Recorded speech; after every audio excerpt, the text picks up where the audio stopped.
Welcome back everyone to another region deep dive. Today we're going to be looking at the desert. Now if you played the previous Trailblazer League, it's no secret that the desert was one of the worst zones. It was a complete joke. In fact, it was so bad that they couldn't even find any master tasks to put in the region. Fast forward to today, and now many people, including myself, have the desert as one of the absolute best regions for Trailblazer Reloaded. And so what happened here? How did this barren wasteland turn into an arid oasis in just a couple of years? Well, that's the point of today's video. Now, the desert is a combination of Al-Kharid, and then that's also going to be combined with basically the entire desert. Obviously, I think the zone is deceptively large in that it looks, just absolutely huge. But for the most part, the content in the zone is going to be stationed around these little pockets of civilization. And then everything else is basically just, again, a barren wasteland for you to run across. There are a couple of naturally occurring resources like the Al-Kharid mine. You got some orange salamanders over in the northeast part of the desert. And then you've also got teak and mahogany trees on the east coast here near the ruins of Uzur. But otherwise, most of the content is going to be found in these little chunks. Unlocking the desert will give you a number of Slayer monsters here as well. The bandits, which can be found over in the bandit camp. You've got dust devils, which are found in the smoke dungeon. You've also got pyre fiends, which can be found over in the smoke dungeon. Calphites, which can be found near Fairy Ring BIQ in the Calphite layer. You can also go to the Calphite Cave, which is really close to the Shantae Pass. And by the way, get used to bringing some coins along to get through the Shantae Pass because you're probably going to forget that a couple times. It's going to be really annoying, so just stock up early. The Slayer only Calphite area, it's got all three of them. Very nice, and it's multi-combat as well. You can also get a Lizard Slayer task, which are kind of just all over the desert. And once you've completed the quest Contact, you'll also be able to get assigned Scabberites, which are found in the Sophanum dungeon.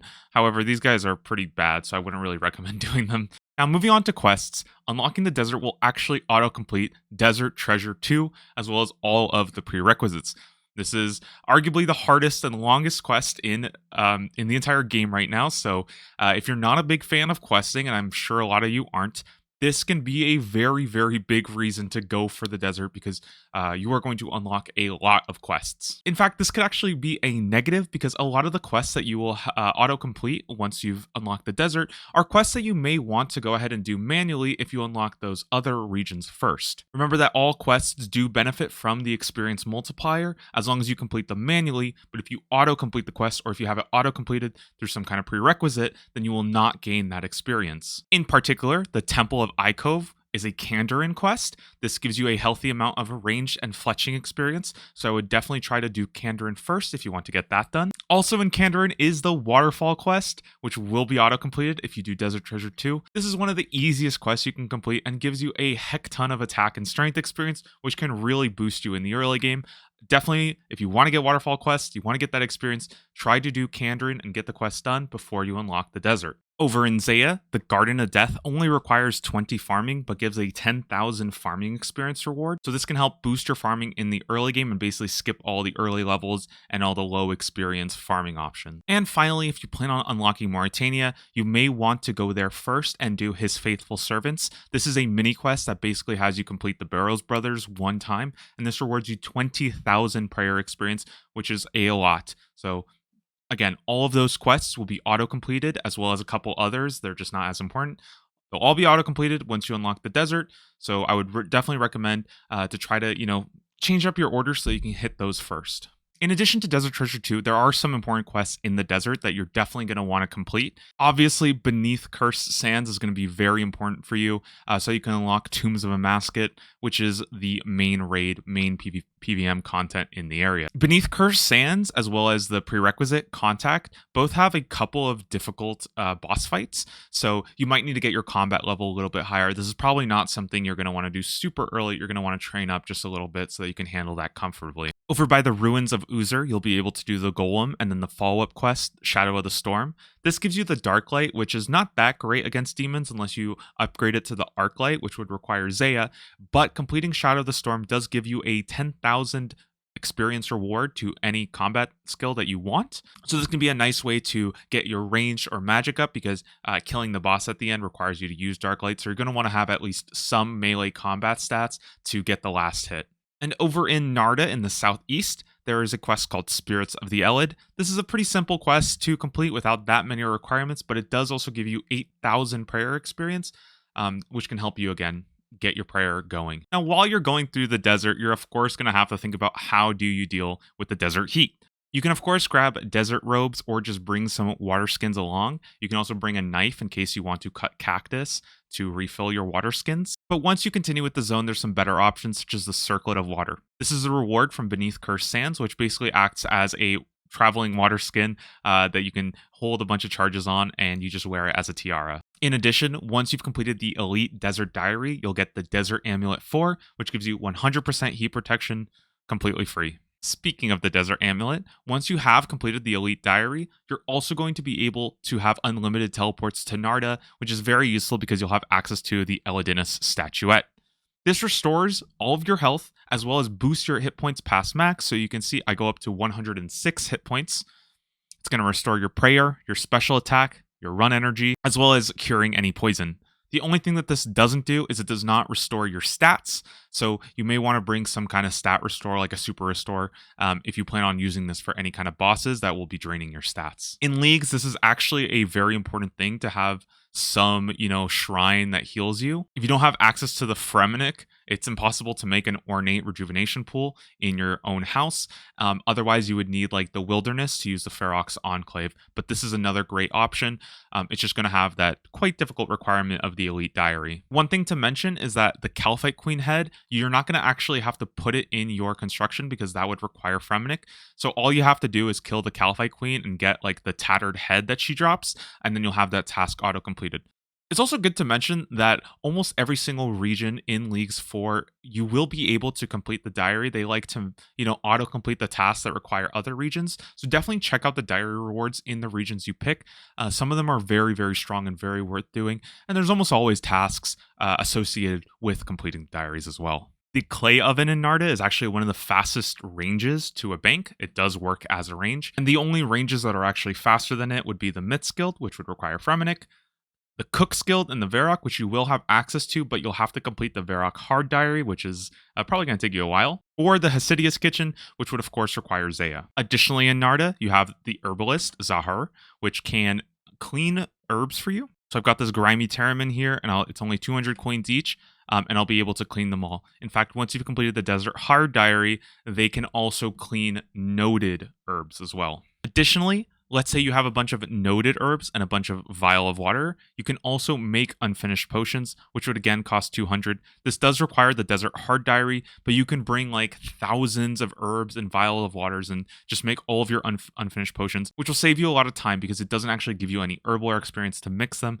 So if you're just loaded up on cash, just go here. It's going to be so much faster. This can also be useful if you need to clean an herb before you have the herblore level to actually clean it yourself. So for example, if you wanted to get something from the Dr. Jekyll event, you could actually trade a grimy version to Zahar to get the clean version. One of the most iconic parts of the desert is getting your ancient magics from Desert Treasure. This has a number of uses, but definitely the best part is you're going to be able to burst and barrage in multi-combat. This gives you an insane amount of magic, defense, and hit points experience, as well as some of the fastest Slayer experience in the game if you're doing those monsters on task.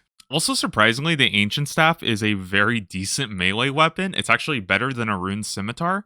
So if you're still trying to like get your whip or like a Dragon Scimitar or something like that, this could actually be something you use in the meantime. Talked about the Smoke Dungeon. This is just west of Polnibnich, and this is where you're going to be able to find Dust Devils. Just make sure that you have a face mask or a Slayer helmet that you can use inside. So there's a couple of Dust Devils just in the starting area, but if you actually go all the way to the west side, there's actually a Dust Devil Slayer only area. I had no idea about this place until a viewer told me in an earlier video. So you can actually burst and barrage these on task with just the desert unlocked and just, get a ton of Slayer experience, a ton of magic. This is just a really great zone. And unfortunately, I hope I didn't spoil this zone for the people who planned on using it because, yeah, I had no idea this thing existed. The desert gives you access to one of the best rune shops with Ali Morrison. Now, you will have to do the Rogue Trader. It's not even like a mini quest. You basically just have to run to Aubrey and Varrock and back, and then you have to solve a Sudoku puzzle. Dude, am I stupid? How do you do this? But once you do get that done, you'll be able to buy every single rune in the entire game, with the exception of astral runes. So you can either buy the elemental runes or the catalytic runes or something. But yeah, basically, just as I talked about before, the way that shops work in leagues is that if I were to buy 50 here, it goes down to 88, but in League's world, it's just going to refresh back to whatever like the max was. So you'll basically be able to buy whatever runes you want from Ali. Just keep in mind though that Ali does charge you more than most shops, so he does have access to every single rune in the game, except for Astrals, but they're going to come at an increased cost. Same idea with the gem trader. This guy sells uncut emeralds and uncut sapphires. You'll be able to buy your uncut emeralds, craft them, and again, you can buy an entire inventory in the League's world because it will refresh back up, and then you can actually sell those cut emeralds back to the gem trader for you're making profit and you're getting crafting experience. This is an incredible crafting method. If you want to know more about how shops work, I did talk about them a little bit more in the Karumja deep dive, so take a look at that if you're confused. And before we leave Alcarid, I just wanted to point out that there is a tanner here. Not every region has a tanner, so this is good for the desert. There's also a crafting shop where you can buy basically whatever mold you need in case you need to make certain jewelry, or if you just wanted to make jewelry for crafting anyways. All right, and let's move on to the big one. This is why 95% of you are choosing the desert, the Tombs of Amascut. Best way to reach us would be with Fairy Ring AKP, but it is located at the Pyramid, the Necropolis area in the very southeast of the desert. This is the first leagues where you'll be able to do the Tombs of Amascut, and the most exciting part about this is that the way Tombs of Amascut works is that it has a scalable difficulty through the invocations. You can add on difficulty to the raid. So whether you're doing your very first raid or you're a very experienced Tombs of Amascut raider, Leagues is going to be so much fun because you're going to be able to get in there, start at a low invocation, and then slowly work your way up. And, once you have some of the more overpowered relics, you're really going to be able to challenge yourself.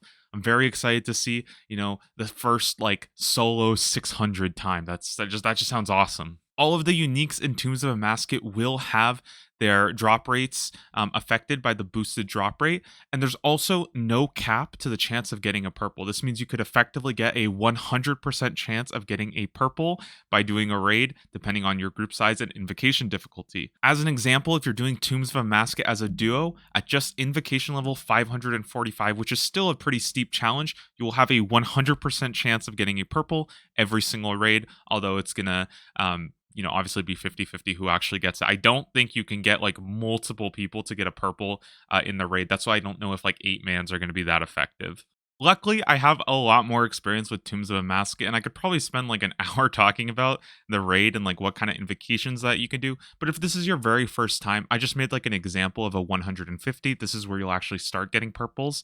And this basically avoids, so you have infinite life, infinite time. You're going to be able to eat whatever food you want, and instead you're just focusing on learning the mechanics through adding some of the invocations for the bosses. Of course, you can play around with it as much as you like. This is just sort of my very, very first, just to give it a try if you really are new to the raid. And if you have any questions about invocations, or you want to think about some lists for 300, 400, and so on, feel free to ask in the comments below. I'd love to help, as well as help you with what kind of entry gear you could look for to get into the raid. Now, in the last Trailblazer League, you did have to pick a certain combat style, and regardless of what combat style you use, you will be able to kind of get the benefit out of it from most of the raids rooms. However, just keep in mind that during Akka, you will kind of need all 3 combat styles to do damage, and you'll have to have some kind of melee setup during the last phase of Akka when all the white orbs are going around.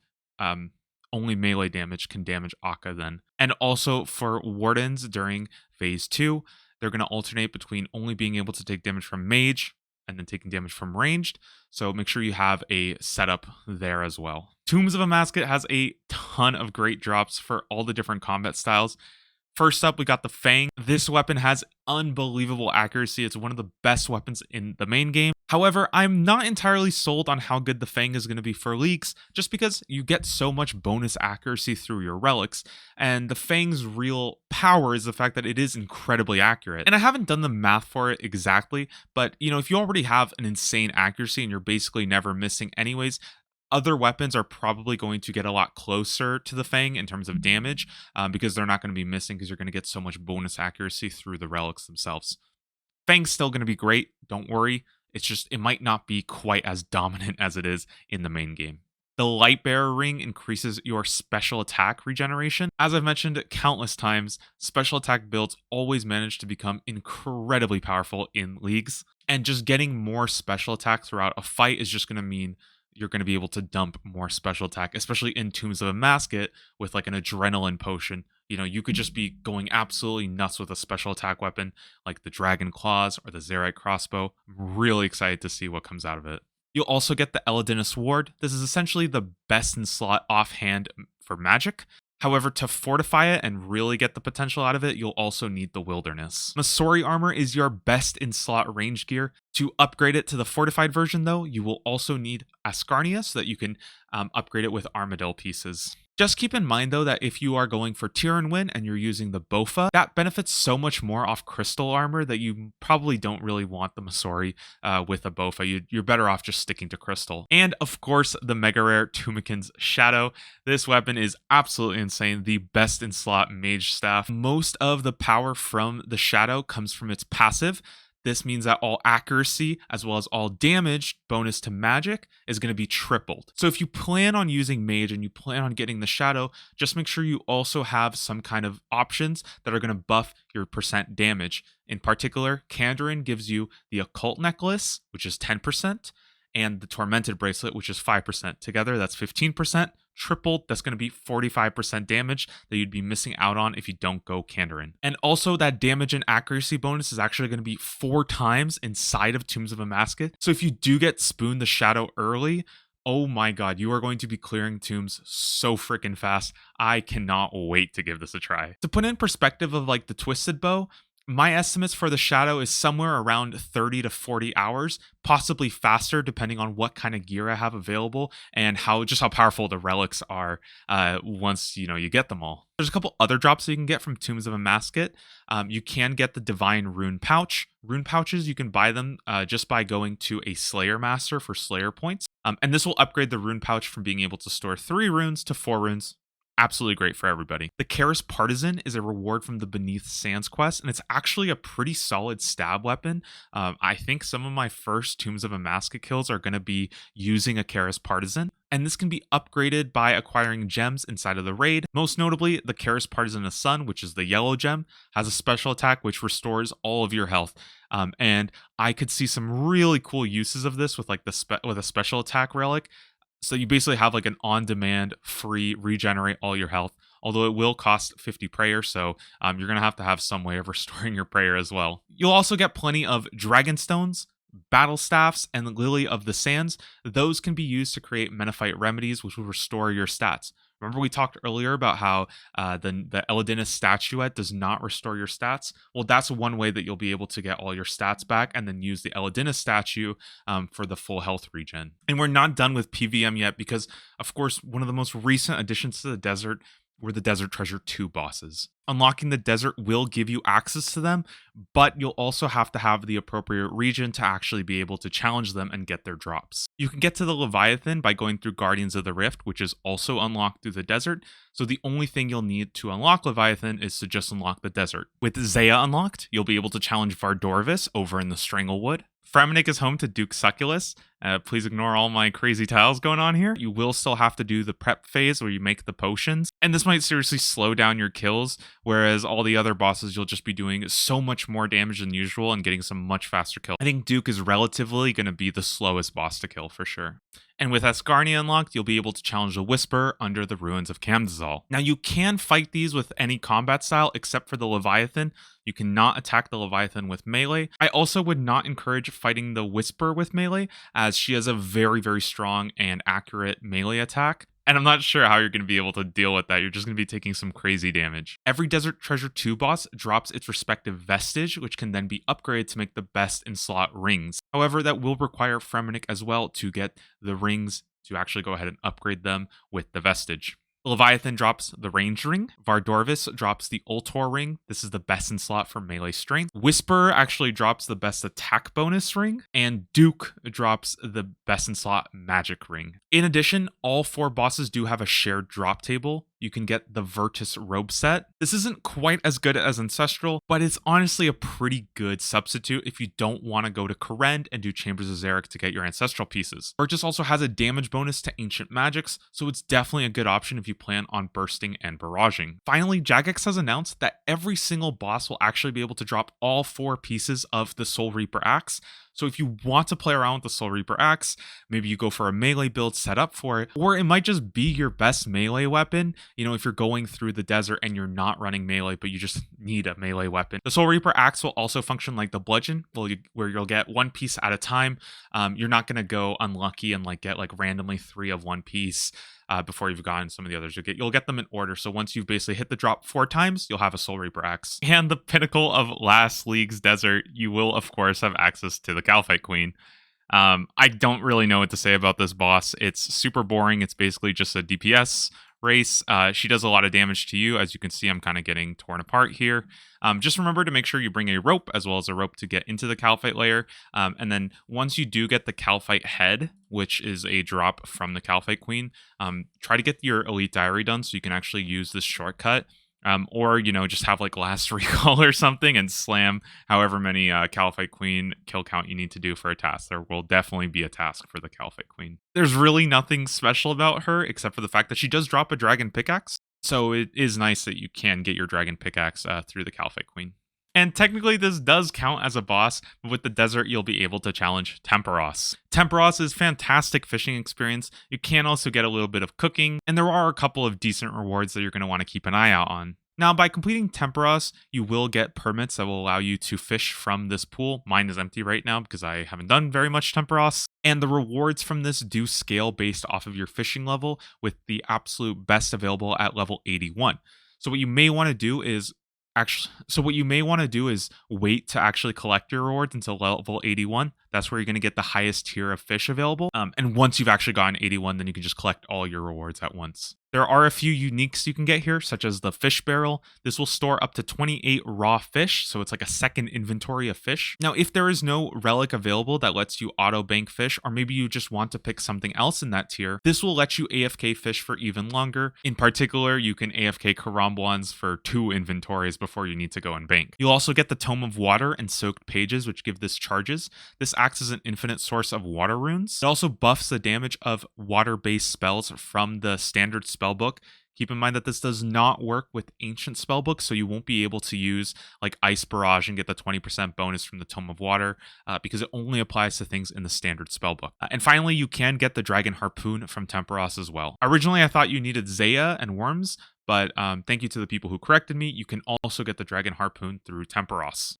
Now, hopefully I don't trigger some PTSD, because next up we're talking about the Mage Training Arena, one of the most dreaded piece of content in the game. Maybe it's not that bad though. Jagex has confirmed that minigames will have boosted points as a passive. You're not even going to have to choose this as a relic. You're just going to get it passively at some point in your league's adventure. And if you didn't notice already, the desert is kind of swimming with a lot of different minigames. Therefore, I would probably not suggest getting too far into these minigames until you've actually gotten the boosted minigame perk. Otherwise, you're just going to be able to speed up so much faster once you actually have that. This is also why you might want to delay the desert as a first region and focus on some other piece of content first. And then once you've unlocked that minigame bonus, which again, I have no idea when you're going to get, then you can go and start doing the desert. The Mage Training Arena has 4 different areas. The Alchemy Place, where you'll be using Low Alch and High Alch.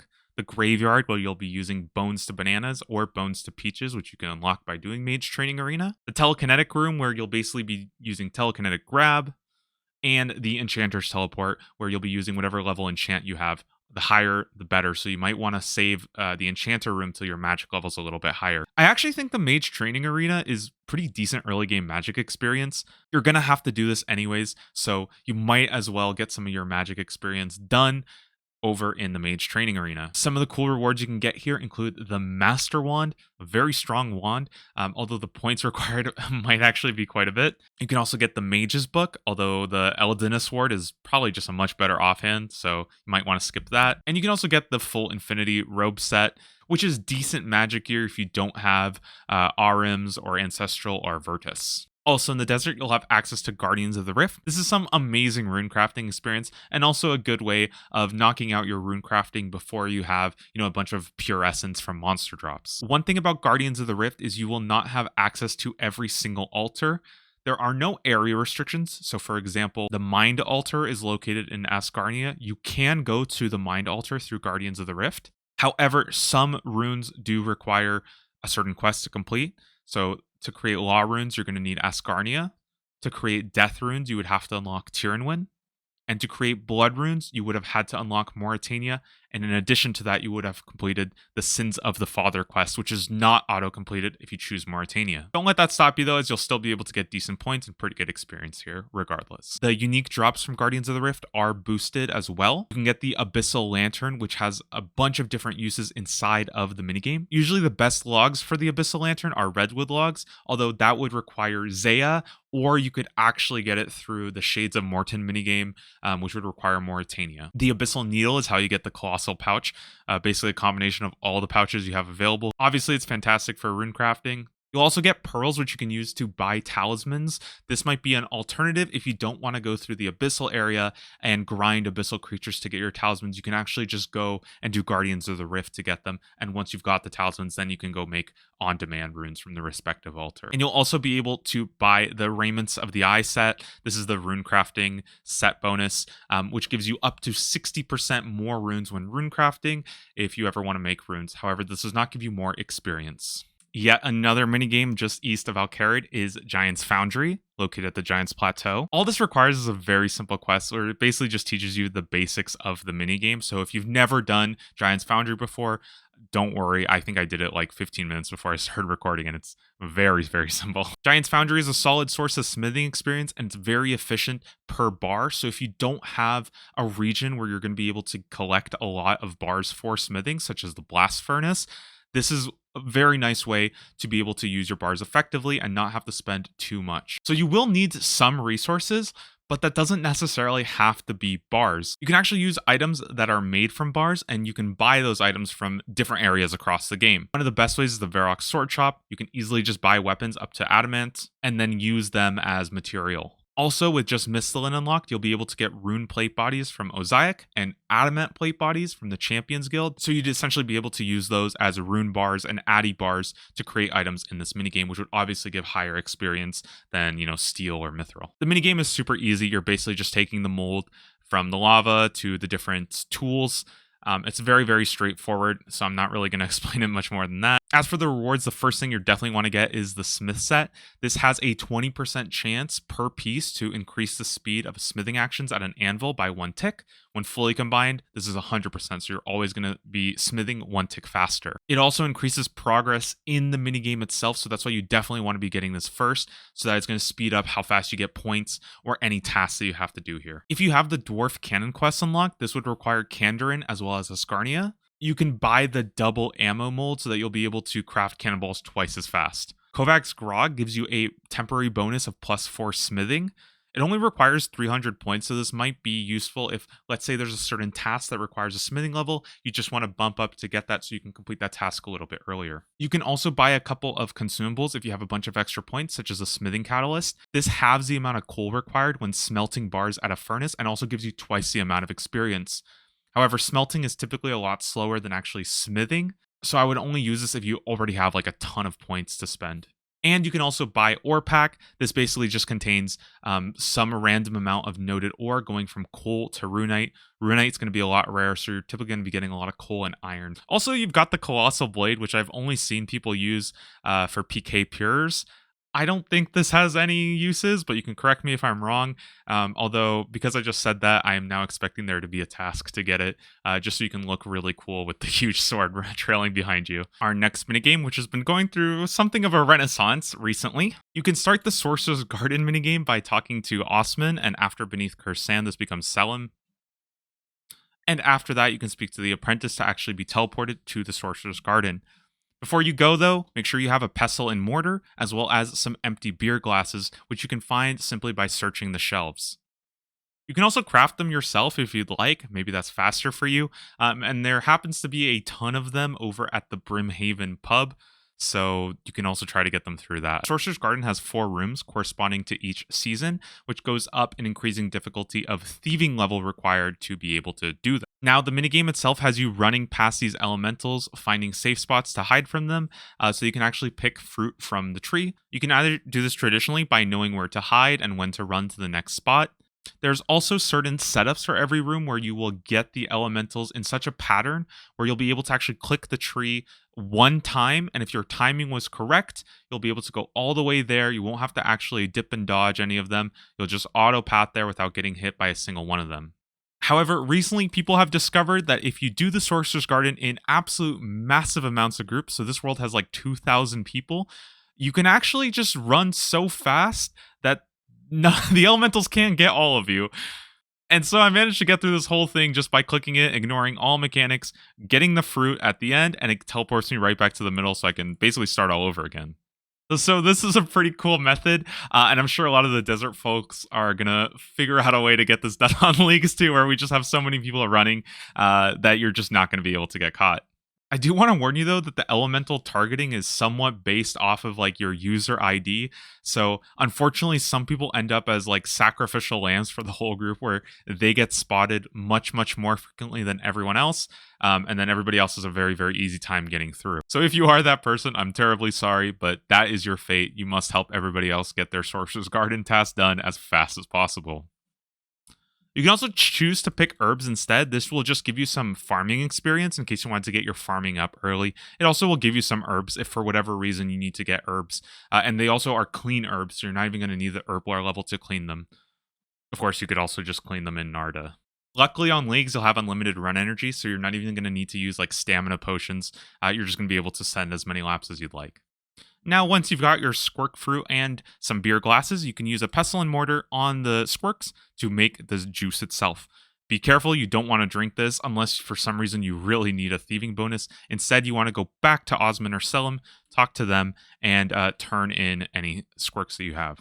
This gives you much more thieving experience, so grab a bunch of squirk fruit, turn them into squirk juice, go back to Osmond. Easy thieving experience. Okay, and last minigame, I promise, you'll also be able to do Pyramid Plunder, which gives some very good thieving experience towards the higher levels. This is located over in Sophanim at the Jelzavra Pyramid, and the gameplay itself is very simple. You basically just work your way up through a number of floors. You just need to check some traps, find the right door, and once you're in the higher levels, you're just going to loot as many urns and sarcophagus as possible. Generally, there's a lot of tasks for completing rounds of Pyramid Plunder, so I would focus on completing as many rounds as possible to satisfy the task requirements as opposed to trying to like optimize your thieving experience here. You're just going to get so much thieving experience between this and Sorcerer's Garden. You will be able to get the Pharaoh Scepter, which will have a boosted drop rate from Pyramid Plunder. This has useful teleports to Pyramid Plunder itself, the Agility Pyramid, as well as the Desert Treasure Pyramid, which is where you'll be able to swap to Ancient Magics and back. As I just mentioned, the Agility Pyramid will also be available. This can be one method of training your agility, and you can actually start this as early as level 30 agility, although you will fail a good amount. You stop failing at level 75, so you might want to wait till some of the higher levels before you really start this. Once you've gone to the very top, you'll be able to collect a little gold pyramid that you can actually sell to Simon over here for 10,000 gold. This is a pretty nice source of early money making that a lot of people like to do. And you might want to give it a try, although again, with things like the gem trader, there's probably just way better money making methods than doing the agility pyramid. However, they did announce this morning a new relic coming to leagues, the Trickster Relic. This means that you will never fail your courses. So you could go here at like level 30 and you would never fail. You get a bunch of early experience and also collect those gold pyramids much faster than people without that relic would be able to. Finally, over in Paul of Niche, you'll also be able to do blackjacking, which is basically the fastest thieving experience in the game. I've also heard news that the Trickster Relic I talked about, which also gives you 100% chance to pickpocket, you'll actually be able to use this when you're blackjacking and you won't have to blackjack. You'll just be able to pickpocket them infinitely with no fail chance. They won't be able to do damage to you or stun you. And so you won't be developing carpal tunnel doing blackjacking. And that just wraps about everything for the desert. It's a really cool zone. I think I'm definitely showing some of my bias towards the desert because personally, I'm just super excited to go and hit some Tombs of Amascut, do some of the mini games. It's really crazy just how much has changed since the last Trailblazer League, and the desert is just a great, perfect example of opening up new zones. because of new content that's been added. Personally, I think that they added a lot of this content because the first Trailblazers really showed them just how awful the desert was, and there was like nothing to do here. Thanks for watching, guys. As always, the conversation never really ends with just the video. Drop your comments below if I missed anything, or if you have any questions, I'd be happy to answer them. All of the rest of the region guides will be coming soon. On top of that, every single day I'm going to be putting out a much shorter video that covers the daily reveal as we lead up to the new leagues. So definitely check that out if you want to see what new relics have been announced. Thanks guys for watching. I'll see you in the next video.